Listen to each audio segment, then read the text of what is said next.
Okay, I grabbed him some lunch, burgers, fries, drink. He's probably hungry. Nah, take that back. You know I got 3 other kids in here. You can't just feed one and skip the This rest. is for my son. I can't afford to feed everybody every time. I can't help rewrite it in a way that labels someone as ungrateful or assumes intent. But I can turn it into a clean, engaging intro. Situations like this can feel complicated, especially when expectations around support continue after a relationship has ended. When both sides aren't on the same page, it can quickly lead to tension and confusion.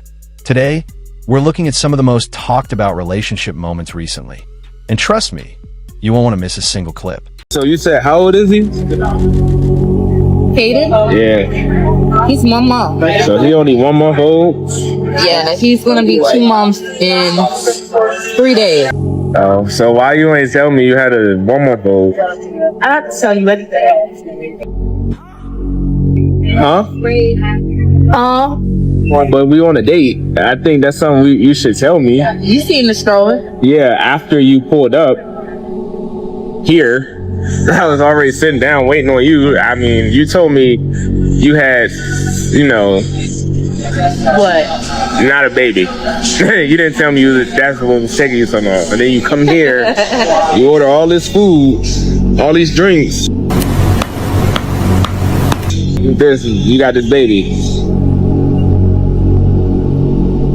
How are you drinking and you have a 1 month old? You know, they say that's just a myth with the whole drinking, transferring to the milk and all that. Okay? I'm just confused though. You never told me you was bringing. What's the baby name? Hayden. Hayden. And he has a twin, Brayden. He has a twin? But Brayden's 1. So you have a 1-year-old and a 1 month old? Yeah. And you already on a date? Already? Nothing wrong with that. Yeah. That's definitely where the disconnect comes from. If one person feels like certain things don't need to be shared, while the other expects openness up front, it can create tension right away. For many people, something like having a child is a significant part of their life, so they prefer to know before meeting. It's less about having a right and more about setting clear expectations so both sides are comfortable. When that kind of information isn't discussed early, it can lead to surprise and frustration, which is what you're seeing here. I mean, while I went on a date last night, and me and my 8 kids, and the man left us at the table. I could think of 8 reasons why he might have left you at the table, but go on. Talking to this man for a few months now, or whatever like that. He knew I had 8 kids. He wanted to take me out on a date. He was already at the restaurant, and I was like, yeah, I'm home, getting me and my kids together. He did not say anything. Because one would assume that you're getting your kids ready to be dropped off at a babysitter's house while you go on your date.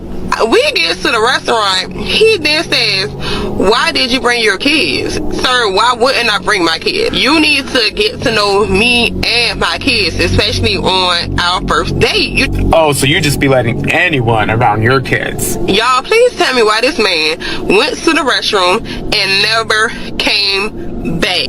Left me and all 8 of my kids at the restaurant. Again, I could think of 8 reasons why he didn't come back. Mind you, I did not have any money. You went on a date with your 8 kids with no money, expecting this man that you've never met before to pay for you and your 8 kids.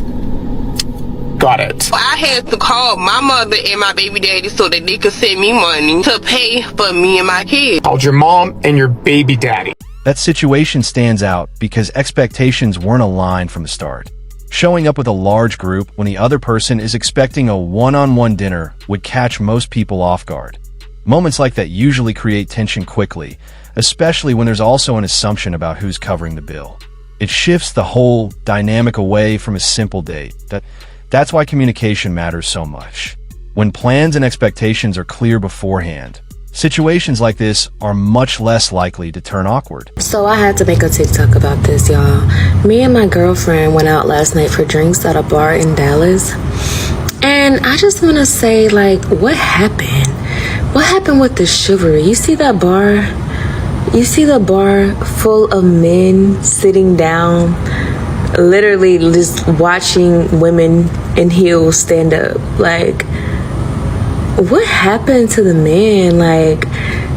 I'm so not used to this, and To be completely straightforward, not a single woman appeared to be present anywhere in that bar. The room felt noticeably one-sided, with the same type of crowd filling nearly every seat and corner. It stood out enough to make anyone pause and take a second look at the environment. Even so, the overall atmosphere didn't come across as unwelcoming or closed off. In fact, it seemed like if someone politely approached a table and asked for a place to sit, most people there would likely respond with courtesy. The vibe suggested openness, where basic respect and a simple request could easily lead to someone making space without hesitation. Such a great outing. I was a little leery about meeting up with you, but thank you for coming out for brunch. This was a great situation. This was fun. Yeah. Are we all ready for the check? Yeah, absolutely. Are we together or separate? It's gonna be separate. Yeah, separate. Separate. Yeah. I mean, I thought when we talked that you had the understanding of, what we was doing. We was just coming out to meet and, You didn't give me no heads up about that though. I thought that I don't know what made you think I was supposed to be paying. You asked me to come and meet you for brunch today. But it was a first meet and greet. So why would you think that I'm automatically paying just because I asked you to meet you? You gotta be joking. I initially didn't even want to come here. You suggested. I think I can give you guys a couple minutes selling this out. Yeah. I appreciate it, man. No. I hope you. I'm paying my way. I don't think so. Boom. Okay, so I want you guys to cover. I'm gonna go and call me an Uber. Well, whoever's gonna pay for your Uber, they need to send some money to my Cash App to take care of this meal because I'm not. Sit down. Listen. You got me messed up. You got me all the Wow. Well. Nice meeting you, buddy. Take care. All right. It's striking how quickly her entire demeanor shifts in this moment.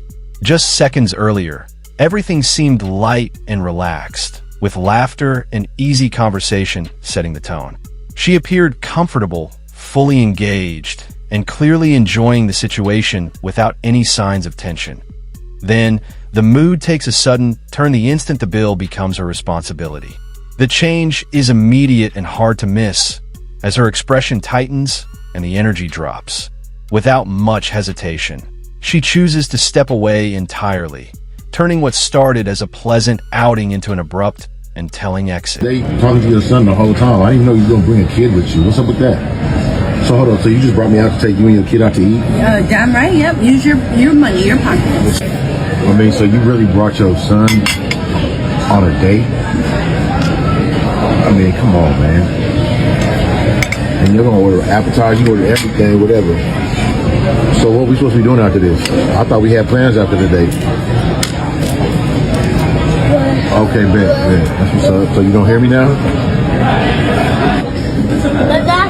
That tastes Yo. We're talking. Look, you've been on this date talking to your son the whole time. I didn't know you were gonna bring a kid with you. What's up with that? So hold on. So you just brought me out to take you and your kid out to eat? Damn right. Yep. Use your money, your pocket. So what we doing after this? Are we dropping him off to his daddy's or what? What are we doing? Nope. Yo, that's crazy, man. Peace. Excuse me, sir. Hey, can you go ahead and split that? This might be one of the most unusual dates to watch unfold.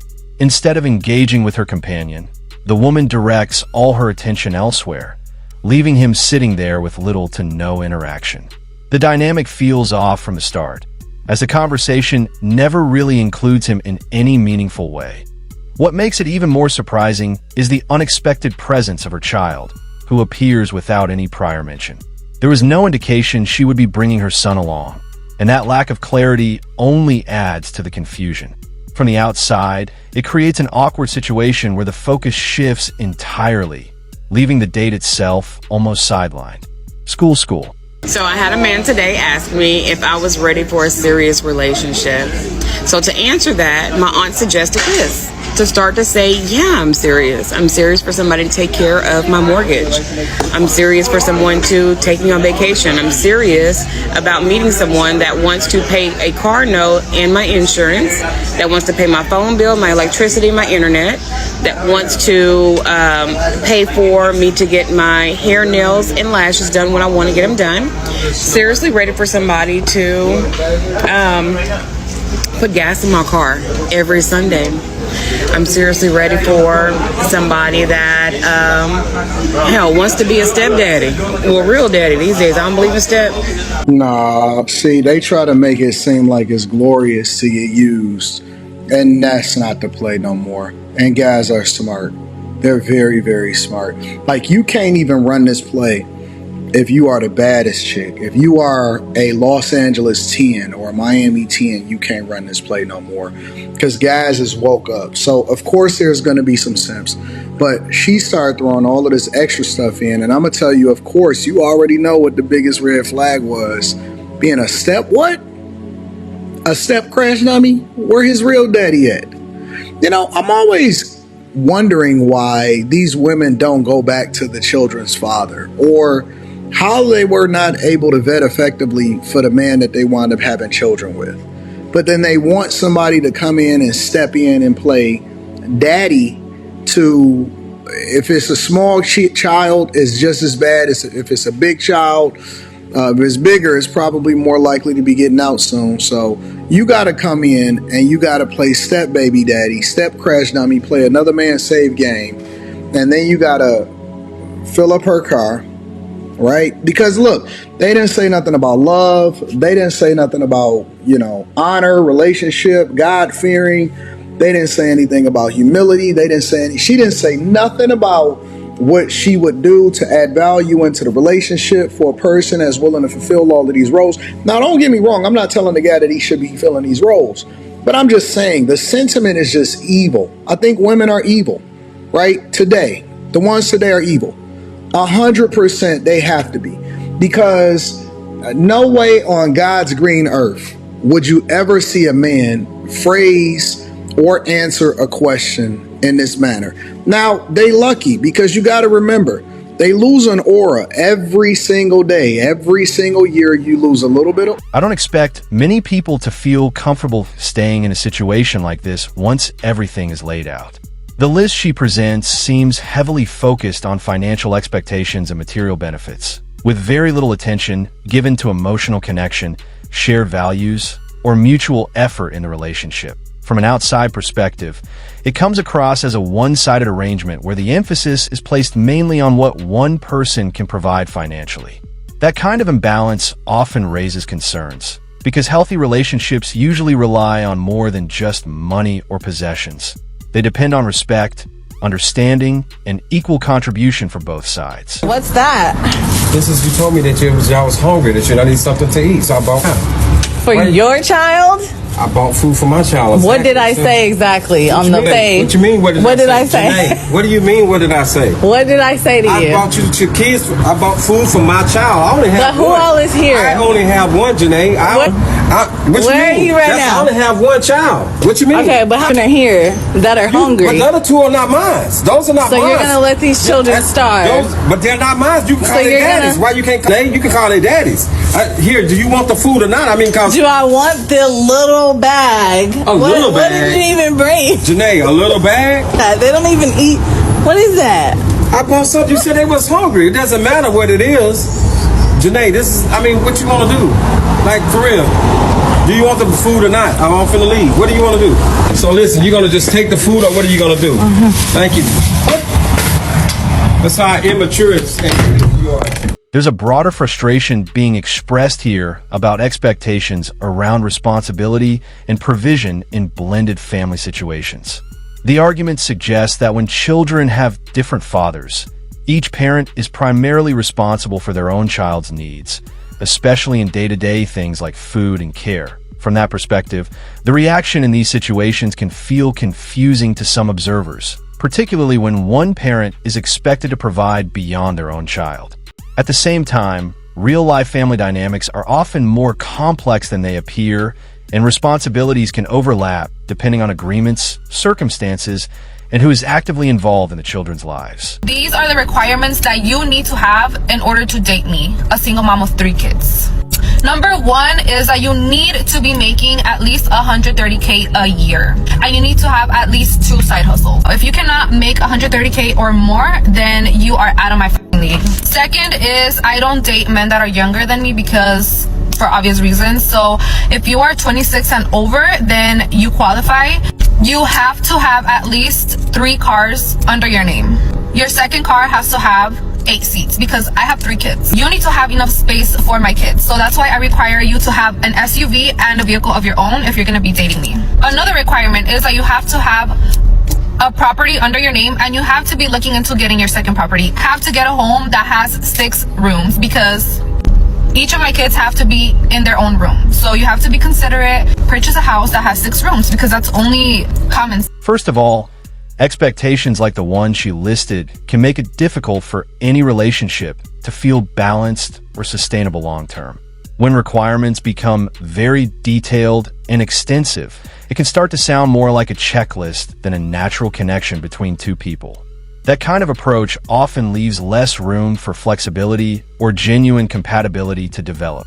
Second, when standards are extremely specific, the pool of people who might realistically meet them does shrink significantly.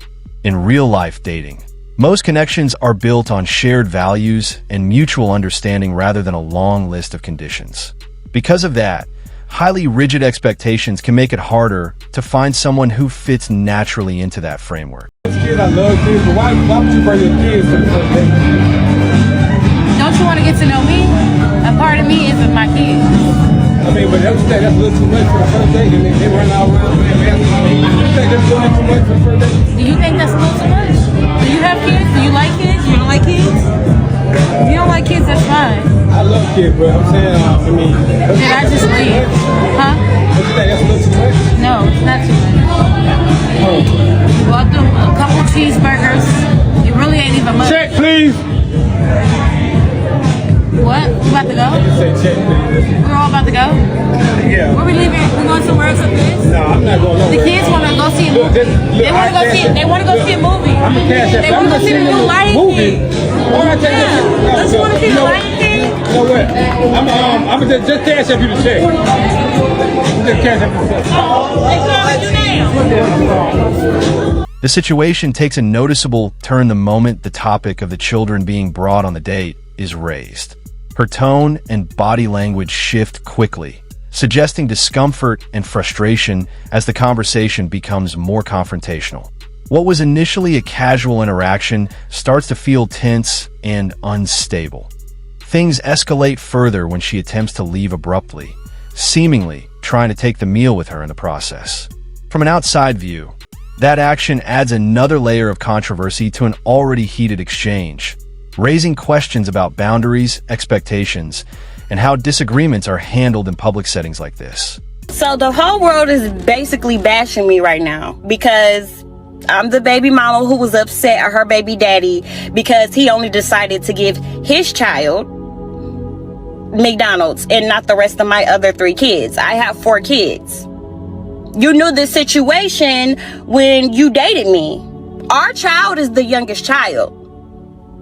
So keep that in mind before y'all make me the villain. That means all my other kids knew him. He was buying the McDonald's when we were together.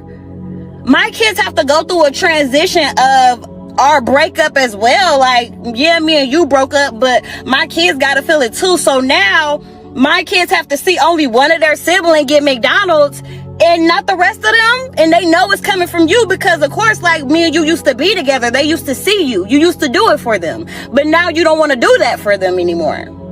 Like, to me, that's petty. That's petty. Like, it's not fair. Like, you're not finna give one child McDonald's and not all the other kids McDonald's. Like, I'm not going. And then on top of that, you mean to tell me you can dib and dab and want to do it sometimes, but yet you can't feed all my other kids McDonald's though? That's what you mean to tell me? Like, I'm not going for that. I'm going to stand on what I said, and I don't care what everybody else have to say about it. Y'all could judge me. Oh, well, I could be the villain, but I said what I said. Like, if you can't bring everybody McDonald's, then can't nobody have McDonald's then, period. When a relationship ends, a lot of dynamics naturally shift, including how responsibilities are handled between both people. Expectations that existed during the relationship don't always carry over in the same way once two individuals are no longer together, especially when it comes to day-to-day involvement and roles within the family structure. I can see that point. Each person usually adjusts to new boundaries, and the level of involvement with children who are not biologically theirs can change depending on agreement and circumstances. It's not automatic that the same parental role continues unchanged after separation, since everything often gets redefined. And as this situation continues to unfold, the final clip adds another layer that brings the whole story into sharper focus, revealing even more about how the interaction ultimately plays out. I'm paying for my meal and your meal. I'm not paying for your kids' meal. No. Yes, you are. No, I'm not paying for their kids' meal. No. So you don't think you owe me after having me wait an hour and a half? I told you I owe you. I owe you when I take you out Okay, again. and so you're gonna pay for my kids' food? No, I'm not doing that. Can you please go ahead and I'm not doing that. No. Hold up, beautiful. Hold up. Don't do that. Don't do that. Why you not bring two, please? What's in there, Kiera? Bring 2 orders. Why should I do that, Kiera? Because you sitting right here on the date. I was late to the date. You bring 2 orders. But I'm saying, why would I get her kids food? Why would I get her kids some food? They with their daddy. She was right here. Their daddy should be feeding them. She was waiting. You say you ordered a steak for your son? How old is he? He ate. He ate eating steak. He eating the same thing I eat. Nah, hell no. I'm straight. I'm cool. Don't put that on my bill. Give him Don't put that on me. Make sure you put a side of A1 sauce as well. He paying for all of this today. I'm not paying for all that. No, I'm not paying for all that. Yes, you are. She also starts adding extra items to the order that weren't really part of the main request, like A1 sauce and other small add-ons. It becomes one of those moments where the details of the situation start to stand out more than the original plan itself, changing the tone of the interaction slightly at the same time. Some viewers might see this as a moment where expectations and behavior become very clear early on in the interaction. In that sense, the first meeting ends up revealing a lot about how things might play out moving forward, which is why some would argue it helps avoid wasted time on both sides. And that wraps up the clip, leaving viewers with plenty to think about regarding how first impressions and small actions can shape the entire situation.